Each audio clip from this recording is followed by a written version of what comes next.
I have a take, Tim. Okay, let's hear it. I don't know if Cooper Flagg's ready to go to the NBA.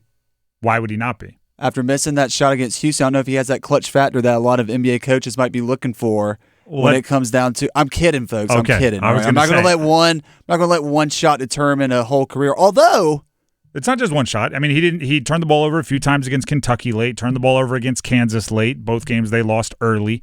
Missed the shot, right? If you are somebody that overanalyzes individual games in college, and I say overanalyze as a negative, you probably do have your concerns about Cooper Flagg. Listen, he has to go pro.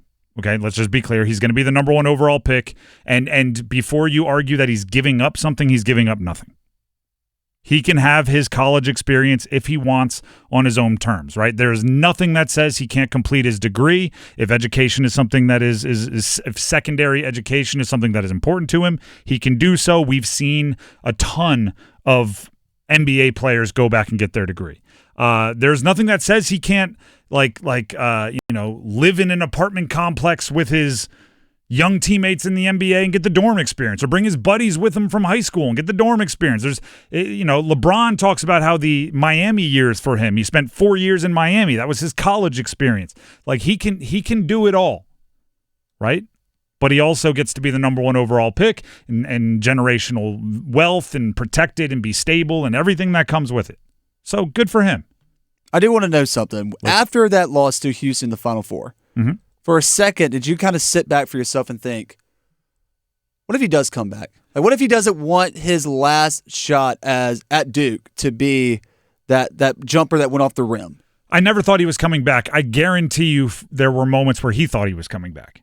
And then he had a cold glass of water to the face of realism and reality and said, no, of course not. Or he talked to an agent from the NBA and slid him It probably, his agent that he had in college, right? You have those now. Or John Shire or Coach K, right? Like the ones that get it.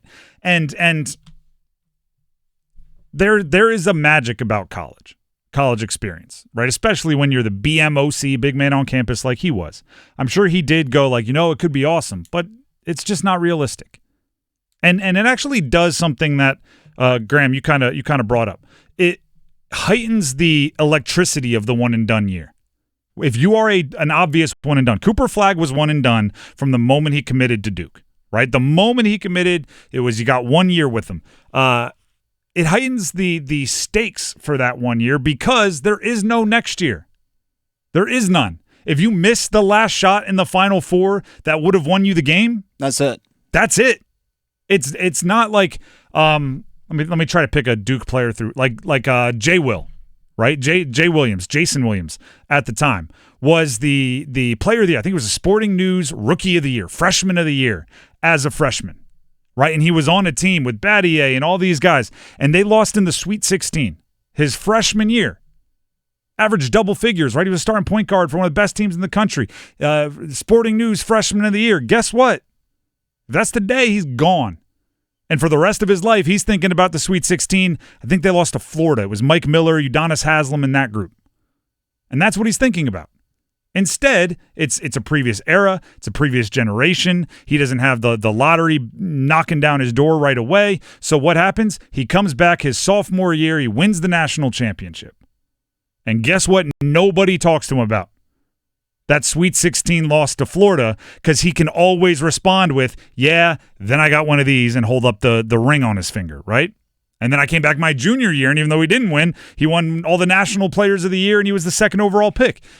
Cooper Flagg doesn't get that.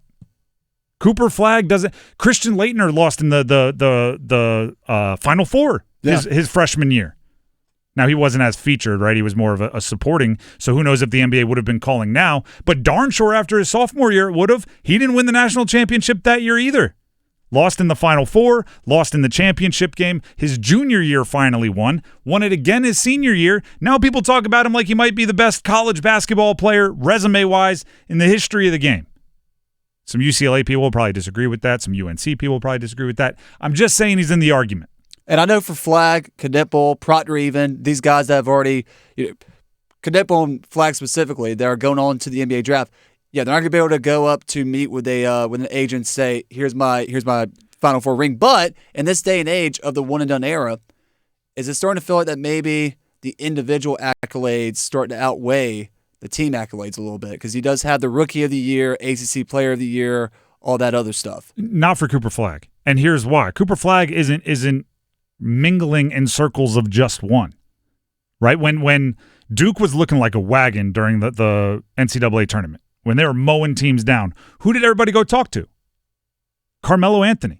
Right? Not because Carmelo Anthony was a great individual player, not because Carmelo Anthony was on a great team. It's because he was both, right? The conversations that Cooper Flagg was trying to be a part of were not National Players of the Year or national champions.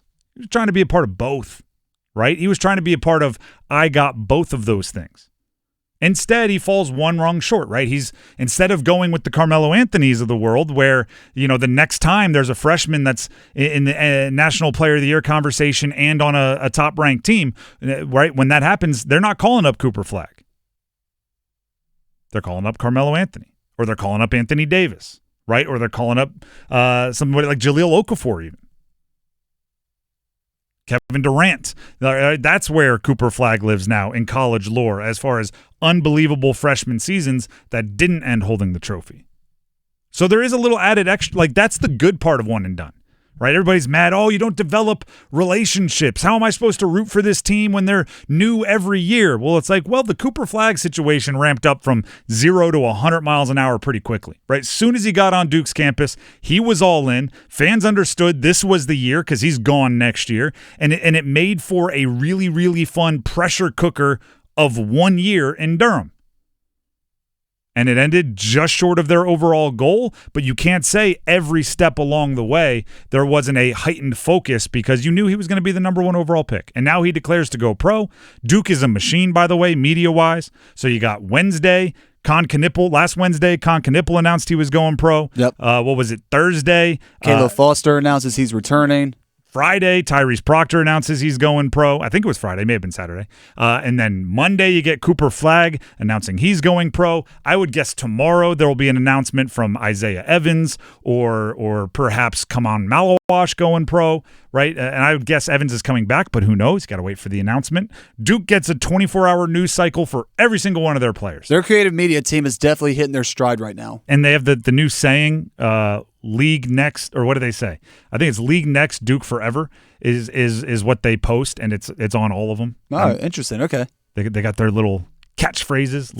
Forever a devil, hashtag the brotherhood. It says something like that. League Next, Duke Forever, thank you, Cooper Flagg. And I believe that is exactly what they posted for Tyrese Proctor as well. So like they're out there, the media thing is a machine. Yeah, exactly what they posted for Tyrese Proctor on April 18th. League Next, Duke Forever. Thank you, Tyrese Proctor. And I assume if I scrolled back far enough, I'd see Con Knippel as well.